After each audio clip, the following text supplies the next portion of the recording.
Hello, everyone, and welcome.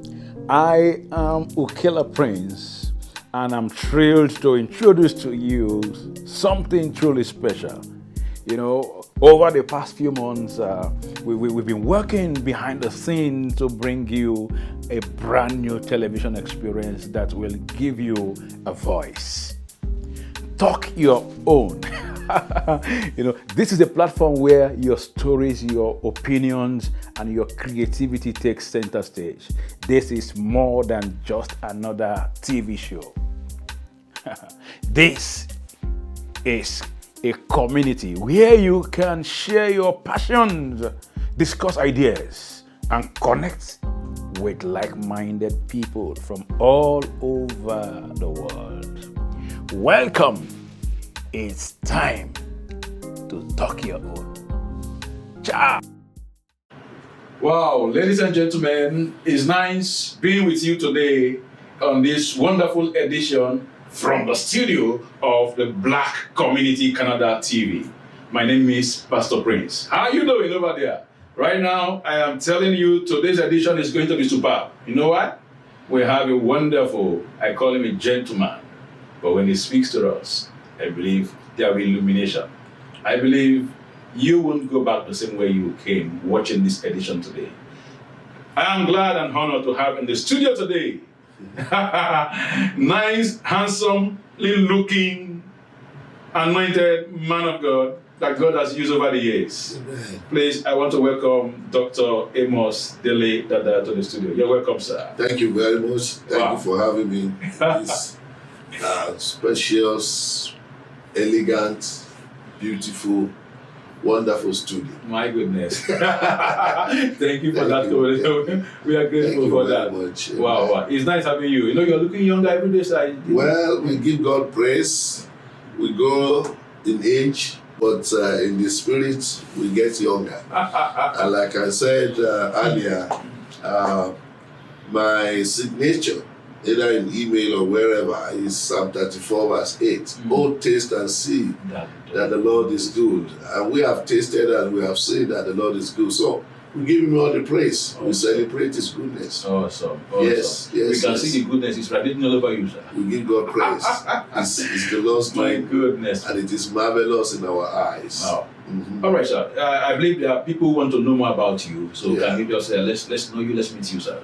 Well, in the Nigerian Canadian community, I think I'm a little bit available because I'm one of those ones that writes regularly in the Nigerian Canadian publication.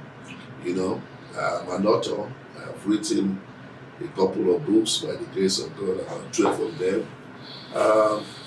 I trained in Nigeria, schooled in Nigeria prior coming here as a chemical engineer. My first degree, second degree, PhD is in chemical engineering. But like I do tell people, I immigrated to Canada about 23 years ago, and my occupation changed. So instead of practicing chemical engineering, I now practice Jesus engineering. So instead of refining oil, we refine souls. We refine men, we refine their hearts.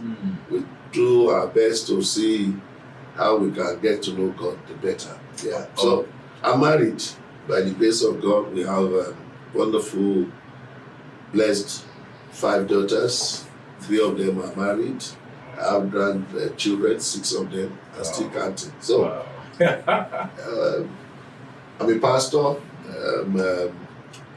ordained pastor in Christ Apostolic Church, worldwide, as we call it. And then, by the grace of God, also, I'm the zonal superintendent of Christ Apostolic Church, Bethel, Canada Zone. There are other things to say. We say it as we go on. But I think, in a nutshell, that's who I am. Thank you so much. It's nice having you. And thank you very much. Your profile is heavy, sir, and I believe that alone is engineering someone. I was, I would say, going through a little of your profile and all that, and I saw that you are, a chemical engineer, and I said, what does a chemical engineer have to do with being an author and all that and all that? I said I will find out today, and I believe it's going to also inspire someone, because basically I'll be focusing on two major areas on this interview with you. Firstly, I will be talking about your book and society. I believe possibly you might want to delve a little bit into your recent book. We don't mind if you mention the ones you have actually written before, and also what we should expect from what people should expect who have not been able to lay their hands on their book that you presently have written. Well, thank you very much. By the grace of God, as I said, I've written about 12 books. Why writing books are things that no matter who you are, just like they say, the memory is wonderful, the memory is apt, memory is good. But no matter who you are, with photographic brain or whatever, you have the capacity to forget. But once you put it in black and white, it's there. And like I tell people, talking about writing books, I say, whatever is written will be read. Whatever is written will be read. People will read it. So, one way to get across to humanity with whatever God has given you is to write. Somewhere, there are books of people 100 years, 2,000 years, we are reading the Bible. Written 2,000 years ago. I mean, there is no way we could have had access to those ones if they are not written, And writing and reading is very powerful. It has a way of activating your brain. It helps you to know better, go to history, whatever it is. Reading and writing to me is not just for pleasure. It is for information. It is for education. It is to guide people. It is to educate people and lead them to the right direction. One of the books I wrote, which gives me joy, and which I believe this opportunity will also help others to know about and utilize, is what I call To the Rescue. To the rescue. Say no to corruption. Yeah. No to corruption. For those of us talking about the black community, coming from Africa, coming from the Caribbean and so on, we are highly talented people. We are brilliant people, highly endowed. Look at Africa. You see about 54 countries, about 750 million people. However, you see that we are run down. People take advantage of us. Why? Because we are short of leadership. How are we short of leadership? Because of corruption. So, we need a way to get that message across that we can't continue like this. So, I wrote a book in that regard, in that area, that can help the youth. It doesn't matter where we are today. I believe that there's going to be a better nation, a better country, a better continent by the grace of God. But we don't get to wherever we want to get to without doing the necessary thing. If we are doing the whole thing, the same thing, and expecting a different result, we will be deceiving ourselves. That's what what's his name? Albert Einstein said. In fact, he said that's tending to eternity, insanity. So, I believe writing, wherever I cannot be, people will see it. That's right. Learn from it and use it. And I always say, and that's for those who God will give grace and for whatever, not just my books, any book you read, they say knowledge is power. And I say, well, that is half truth. It is the knowledge you applied. So, as much as people encourage people to read books, what I've also found out is that many people don't apply those knowledge. And so we stay in stalemate. And that should not be. Wow. So, in a nutshell, I write books to educate. I write books to inform. I write books to also help people to know better about their community, about, most of my books are church-based, and I believe in lifting up Jesus. And I know when it's lifted up, it will draw men to himself. So, it's a way to also propagate the gospel as much as possible. Thank you. I agree, sir. 100%. Thank you. So, what's really inspired you? You talked about corruption. Yeah. So, what's inspiration actually behind that book? Like I said, the inspiration is that I come from a place, to be precise, Nigeria, right? And I grew up there. And I saw devastation. As I said, we are highly endowed. Look at the mineral resources, look at the crude oil. In the OPEC index, we are number 6. We have no reason to be poor. Most of us now are in the diaspora. Why? Because of the mismanagement of our resources.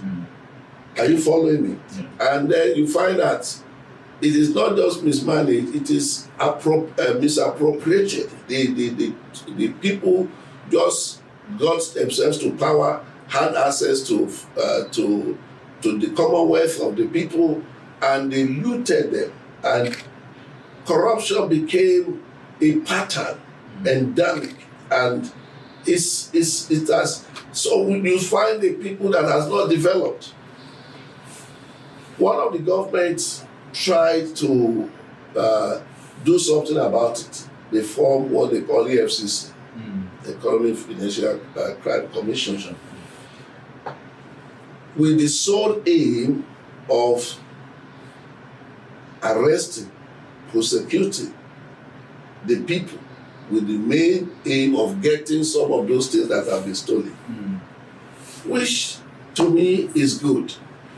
But with the years we have seen, the people who stole millions of dollars, they will use that money to prevent themselves from being jailed. And that's what we have seen. Yeah. It's what they call corruption. We fight corruption. You understand what I'm saying? Right. They seize the opportunity to fight it. They use that corruption to fight you that want to fight corruption. Now, so what do we do?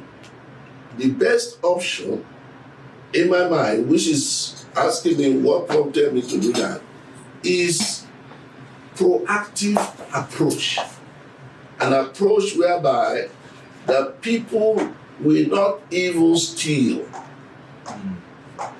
If they don't steal, we will have the money to develop our community. Do you have this as a preferred solution in the book?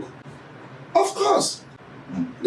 I like more on some of the solutions you know that address this challenge, especially in Africa. If you actually capture them, or if there are some you have in your mind right now, possibly not in the book, that address this issue that we possibly are facing in Africa. So possibly, I think that would be glad. That's what I'm saying.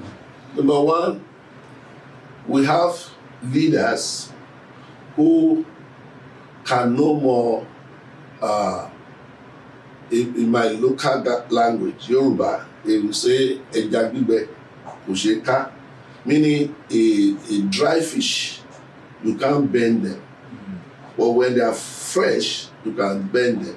Right. So, the solution which I provide, which is the philosophy of the book, is that, look, if you have the youth of today and you educate them on the dangers, the calamities, the problems these things are brought upon us as a nation, we will be able to see in the future. You don't know who will be president, you don't know who will be governor, you don't know who will be senator. But if they have this understanding that, look, this is not a life in the first instance. This is wickedness to the people. This has not helped the nations. This has not helped the people. Now, God gives me the power to get to position. I will not go in that route. So that is one major thing. Number two is also to teach people using the biblical principles. The Bible talks about sin. The Bible talks about living holy life. Living a life of integrity. Integrity is what we lack. Holiness is what we lack. So the book will help you in one way or the other to get to that level where you know that, first of all, I have to live a good life. First of all, I don't have to live my life in sin, because again, it has consequences, all right, as much as possible. In our parlance, we say, look, if you don't, if you live in sin, you are preparing yourself for hell. Why should you prepare yourself for hell? All right? But in a social manner, which is what we are talking about here, it is that if you live a holy life, your wife will enjoy you. That's right. Your husband will enjoy you. Your children will enjoy you. Your parents will enjoy you. You yourself will enjoy yourself. Imagine young people committing adultery, committing fornication. That's the source of HIV. That's the source of STD, STI, and all kind of things. Yeah. So we want a situation whereby the people can grow themselves, know themselves. I'm teaching a series of things now in the church, which I call transformation. And I want to seize this opportunity to talk to us as Christians. There is no point for us to say we are born again, we are children of God, and we are not living according to the Bible. There are two categories of economies and classification. You have the Asian tigers, which we call people with knowledge economy. Then you have the Africans, which they call religious economy. The people with knowledge economy are the Japanese, the Chinese. What do? They use biblical principles, the principles of holiness, the principles of integrity. We have what we call it now, International Gathering of Eagles conferences we run around the world. I was in Japan, Australia in October. One of their policies there is zero tolerance for corruption. People cannot afford to steal.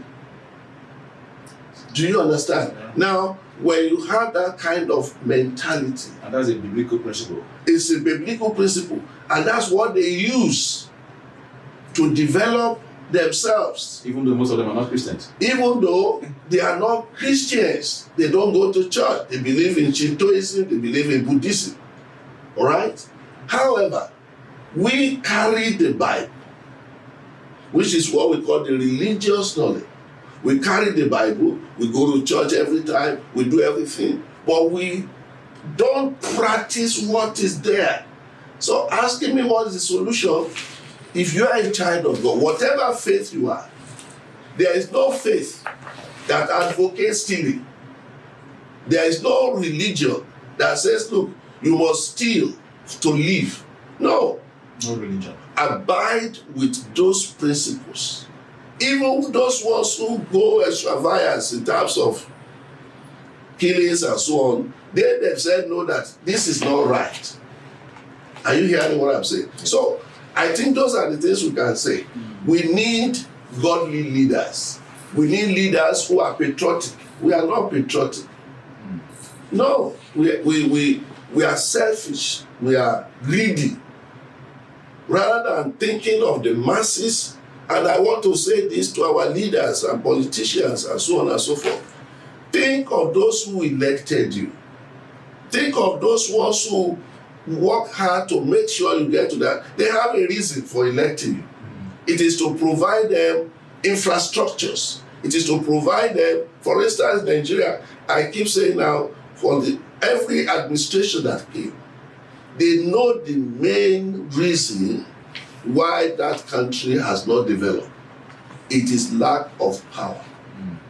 lack of electricity. That conference I told you we normally had, we went maybe about 10 years ago. I went to coming to that. Okay. We'll end with that conference. All right. Okay. Okay. Let me just interject a little bit so you can address this as well. All right. I noticed that in a few days ago, I was watching late Herbert Amos funeral, and the service was held in Port Harcourt. Yeah. I realized, the governor said something. Governor of Rivers State said, that what are we struggling for? He's talking to the elites, the politicians. Yeah. What is all these talks? What are we struggling for? And afterwards, the Senate President came and said, let me answer you what we are struggling for. And he gave instance of how he went and visited a senior lady, I think the governor, deputy governor, so then. Yeah. And with the lady that went, was trying to ask one or two questions. And, the man said that there is nothing here. So he says there is nothing in this place. That's why I'm coming to enter the place where there is nothing in. In other words, there is something that is sweet there. So if you are here and you're saying that this place is not sweet, you shouldn't bother coming to get the honey that is in that place. Yeah. So he sent a whole lot of message. And the man of God that came, the pastor commended the statement of the governor. Yeah. He said that's what leadership should be. Yeah. It's not about what you're going to be. Yeah. What you're going in there to get. Yes. Now, in the context that you have been in Canada for about 20-something years. Yes. You've seen leadership. Yes. From one transition to another. Yes. One administration to another. Yeah. And you've been, I realize you have moved over about 40-something countries in the world. Wow. 86. 86. Yeah. We have held that conference in 45 nations. 45 nations. But personally, we preach this gospel by the grace of God in 86 nations. One of the points you mentioned was that we need godly leaders. Yes. I don't know if Trudeau is a Christian. Yeah. I don't know. Yeah. I don't know if he's a believer in Christ. Yeah. I don't know. Yeah. I don't know if Biden is a believer in Christ. I don't know. Yes. Yes. So, these people have built a system that is working. Yeah. Why can't African leaders build a system? Obama said some years ago that the challenge of Africa is not about the men. What we have is that people are building strong men and weak system. Yeah. So the men are stronger than the system. Yes. I've never seen any policeman stay on the road here to stop people who stop here, but everybody respects themselves. Yes. You get to the stop point and when you're driving, Yeah. you respect the next fellow. You know that this person got here before me. Yes. What is eating Africa up, sir? How do we get out of this? Thank you very much. That's what I have told you about. That we have a religious knowledge and economic knowledge. We have a people that carry the Bible but does not adopt and use the Bible for themselves. We have people who don't have the Bible but knows what is in the Bible and they apply it. That's what we are talking about in terms of Justice Trudeau, Joe Biden, and all these ones. They don't go to church, but they have the fear of God. They have built institutions that is highly respected as much as possible. So that's what we are trying to let people know. Whatever it is, let everyone that comes to government build institutions that will help them.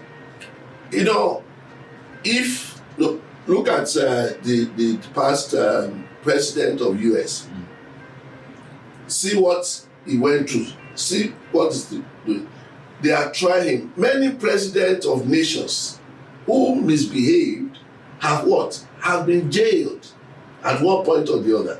because the institution is higher than them. I alluded to something to you. We have EFCC in Nigeria, for instance. Yes.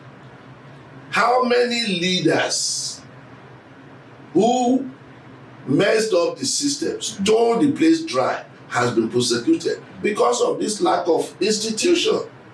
So if there is anything we want to do, and because the people who get to power, they don't want to be victim of themselves, so they fail to emphasize and build these institutions. And so the roller coaster continues.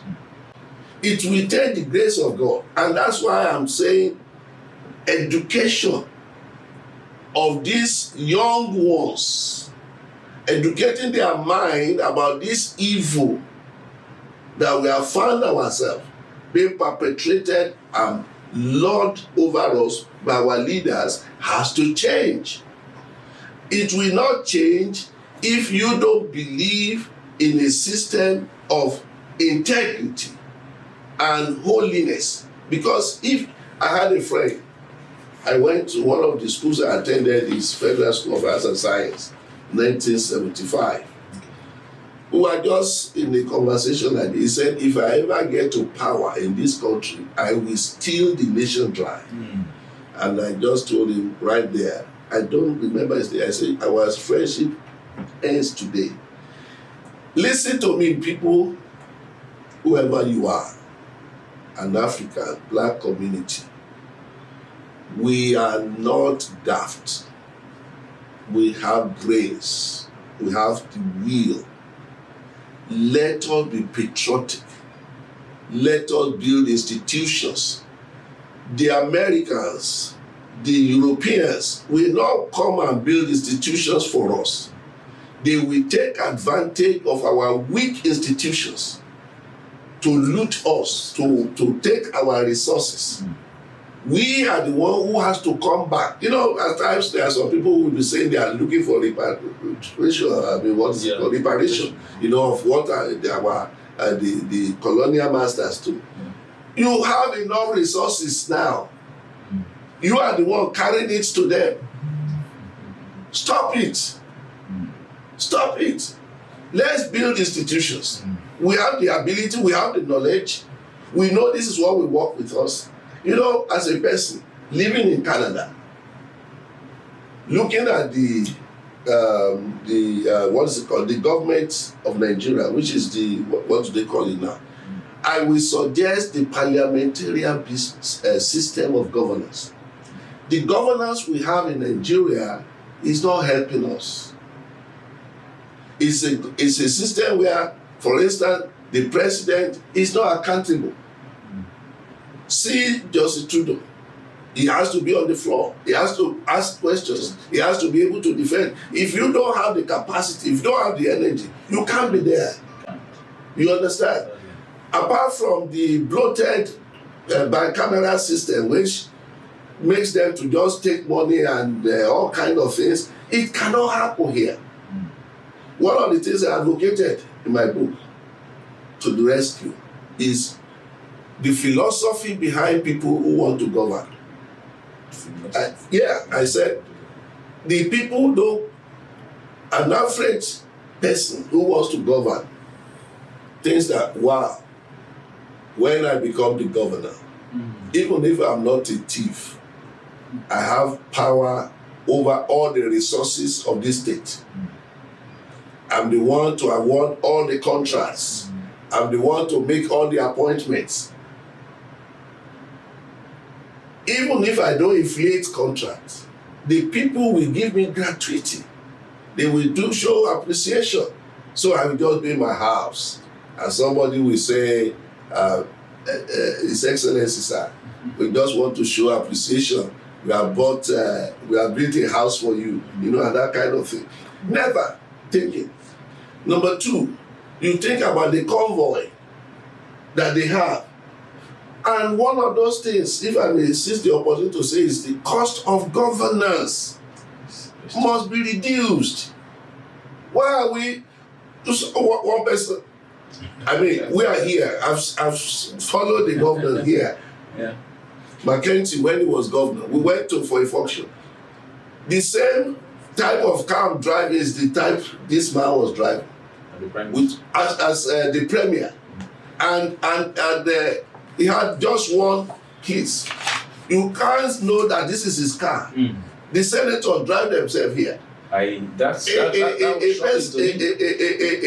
senator will be going somewhere. There was a time, sorry to mention him, one Okadibo. Yeah. He said in an interview, he said he had 32 cars that follows him when he's going for a function. Oh my goodness.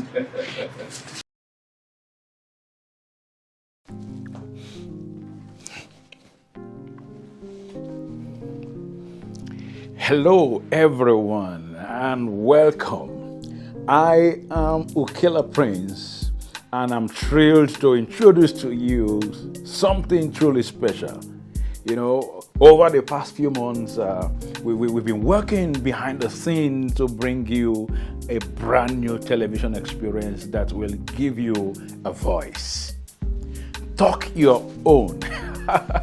You know, this is a platform where your stories, your opinions, and your creativity take center stage. This is more than just another TV show. This is a community where you can share your passions, discuss ideas, and connect with like-minded people from all over the world. Welcome. It's time to talk your own. Ciao.